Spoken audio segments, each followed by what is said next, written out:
கர்த்தருடைய நாமம் மகிமைப்படுவதாக. எபிரேய எழுத்தை நம்ம எப்படி எழுதணும்னா, வலப்பக்கத்துலேருந்து இடப்பக்கம் தான் எழுதணும். எபிரேய மொழியை நம்ம எப்பயுமே யூஸ்வலாக என்ன லெஃப்ட் டு ரைட் எழுதுவோம். ஆனால் எபிரேய மொழி மட்டும் வலப்பக்கத்துலேருந்து இடப்பக்கம் எழுதணும். நம்ம அடுத்த எழுத்து எபிரேய எழுத்து என்ன பார்க்க போகிறோம்னா, யோட் என்ற எபிரேய எழுத்து பார்ப்போம்.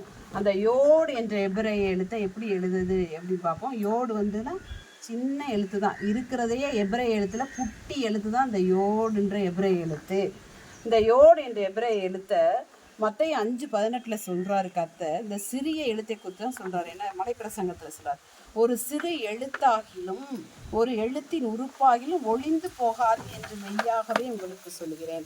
அப்போ அந்த மத்தேயு 5:18 சொல்லப்பட்ட அந்த எழுத்து, இந்த யோடு என்ற எபிரேய எழுத்து, இந்த எழுத்தோட அந்த நம்பர் என்னன்னு பார்த்தீங்கன்னா, இது 10வது எழுத்து.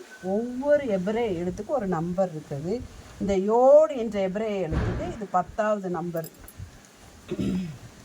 அப்போ இந்த இந்த இந்த யோடு வந்து பார்த்திங்கன்னா ரெண்டு உறுப்பு உண்டு. ஒவ்வொரு எபிரேய எழுத்துக்கும் 2 உறுப்புகளால் இல்லை 3 உறுப்புகளால் அது உருவாக்கப்பட்டிருக்குது அப்படின்னு சொல்லி பார்க்குறோம். இந்த யோடு என்ற எழுத்தில் 2 எபிரேய எழுத்துக்களால் இது என்ன செஞ்சிருக்கு, உருவாக்கப்பட்டிருக்கிறது. ஆமென்.